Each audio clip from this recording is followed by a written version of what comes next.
My name is Bria Fleming, and I'm the owner and operator of Incidental Wildland. In today's video, I'm going to show you how to fit your mock-up for your custom pair of Wildland pants. For this, you're going to need your mock-up. You're going to need the bag of safety pins that I sent you with the mock-up. Make sure they're all opened up and ready to go. I like to hang mine on my shirt so they're nice and accessible. This process is easier with a friend to help, but if it's just you hanging out, it is a pandemic after all. You can do it alone too. You're also going to want a string that's long enough to tie around your waist.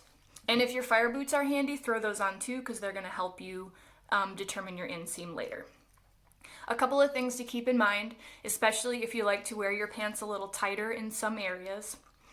The final fabric is going to be a little thicker and have a little bit less give than the cotton in the mock-up. So when in doubt, err on the side of a little bit more room rather than a little less room while you're pinning. If you pull your mock-up on and it fits great already, that's wonderful. More than likely it's going to be a little bit large because that's going to help you play around with the fit a little bit more. That's important because your measurements really only tell me so much. They can tell me your body shape, but they can't really tell me a lot about how you like to wear your pants, which is obviously really important and why we do this process. I am wearing a huge pair of pants because that's just going to help you see what I'm doing a little bit better. So let's get started. The rise is basically where the crotch falls, and this is very important for freedom of movement. So if you tend to wear your pants a little bit lower on your waist, the crotch probably hangs a little bit too low for a lot of freedom of movement. So the way you're going to set your rise is you're just going to squat down, hold the waist in place, and then stand back up. That's going to show you where you want the crotch to fall in order to give you the most freedom of movement. If this gives you a rise that's too high up on your waist for your preference, don't worry about that yet. We're going to fix it in a subsequent step. So, keeping your waist in place, you're just going to use the side seams as a guide and pinch this in to sit. And again, this isn't necessarily where your finished pant is going to sit if you don't want it to. This is just to keep the pants in place for now. So I'm holding the pants in the correct position, grabbing a pin,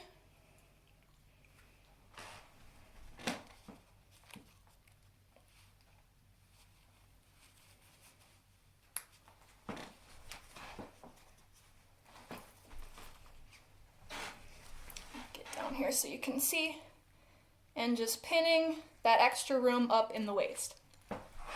So now the waist is set. So now basically, again using the side seam of the pant as a guide, I'm going to continue all the way down the leg, pinning the same exact way.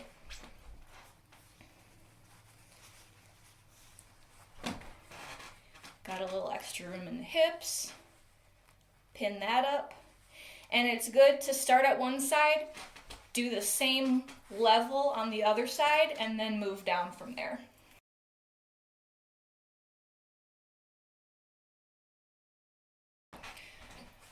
So as you can see, as I pin, the fit is just getting customized to my legs and how I want to wear my pants.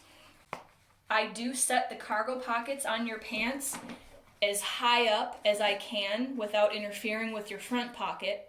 If there's another level you prefer, just use one of your safety pins to mark where you want the bottom of the cargo pocket to sit on the pant. Typically, you want it to be just an inch or so above where your knee is. So you can just keep doing that, go all the way down the sides of the pants as far as you like, or just stop pinning and I will taper it out from there. I'm going to leave these a little wider in the ankle just because of the style of boot that I wear. If you wear loggers and you want a skinnier ankle, just go ahead and keep pinning all the way down to the hem. So now that we've got the fit how we want it through the hip, we're going to mark the waist. How you're going to do this is you're going to take your string and you're going to tie it around your hips where you want the waistband to be. So just to clarify, you're putting your string where you want this waistband seam to be.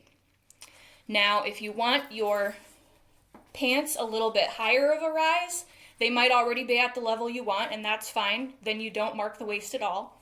If you want to lower the rise, you're just going to tie your string wherever you want. Let's say I want my waistband seam to be just about an inch lower there.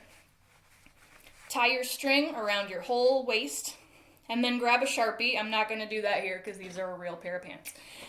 Grab a Sharpie and just using the string as a guide, just mark right on your mock-up all the way around where you want your waistline to be. And then you can get rid of your string. So, we've marked our waist, hips, rise, and now lastly we're going to do the hem. Looking at it from up here, I'm going to say I probably want to take, an inch and a half out of that. So, just lean over, grab a pin, mark your hem, front and back, and then stand up again and see if you like how that looks. And you can just keep doing that till you get a level you like. And that's how you set the custom fit of your pants. If you have any questions or if you're feeling overwhelmed or anything doesn't make sense, just shoot me an email and we can set up a Zoom fitting so that I can walk you through it a little bit better.